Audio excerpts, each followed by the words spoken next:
Okay people, this is himself and welcome to a Tekken 7 Marduk guide. In this video I'm going to show you his punishes and the best follow-ups he has. So starting off with standing punishment, at 10 frames he has 2-1, this does 22 damage which is average. Now on hit it's plus 5, so you do have some options. One of the best is D3, this can be interrupted because it's 16 frames but it's a nice low. It covers both side steps and it's only minus 12 on block, so not that risky. To stop people ducking, you can use back plus 4.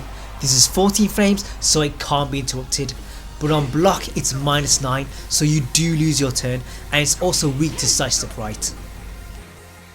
The last option from here is throws, and Marduk has some nice options and I will be covering these in detail in the future, so if you want to see those, make sure you subscribe. Now 2-1 is his high damage option, but he does have two others.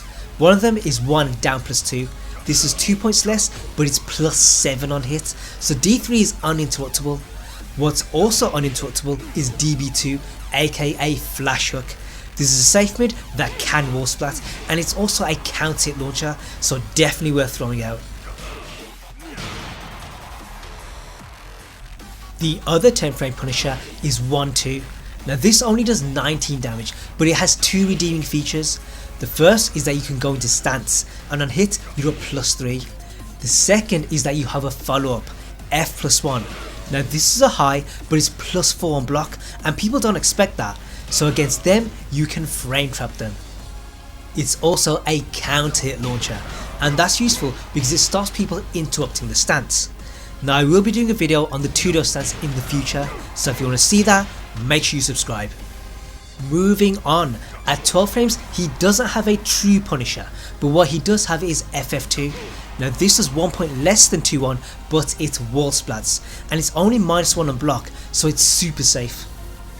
At 13 frames he has DF42, this is 38 damage which I think is very good. On hit it's plus 12 guard frames and you get the spin around, so in some cases it will wall splat. One follow up is F3 plus 4, this is an unblockable high and it will catch side steps and backdashes, but it can be ducked and interrupted, so to prevent that we can use back plus 2.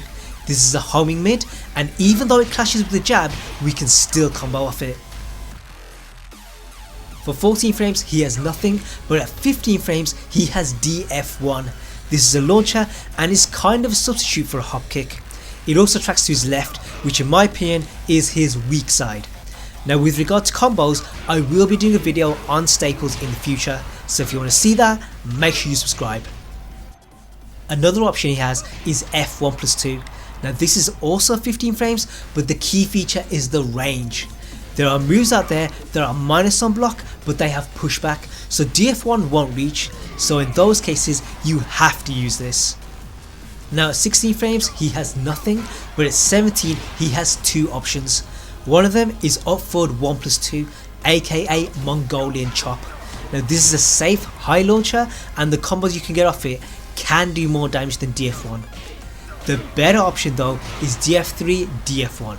This is a natural combo and it has more range. It also does more damage, so your combos are gonna be even better.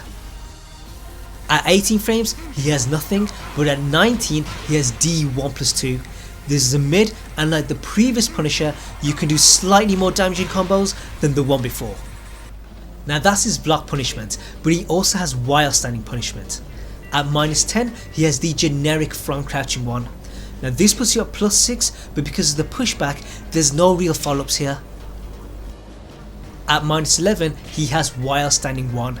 This is 14 damage, which I think is the joint weakest in the game, but it does have a redeeming feature.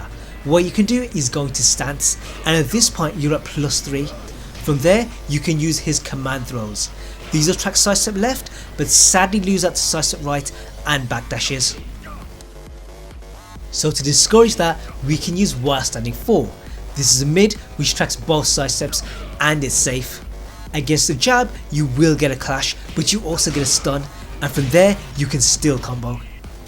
Speaking of while standing 4, this is his 13 frame punish. It does 21 damage, which I think is below average, but you do have some follow-ups. One option is tudo stance, and then a 3-way mix-up between command throws, down 1+2 and from crouching 1+2.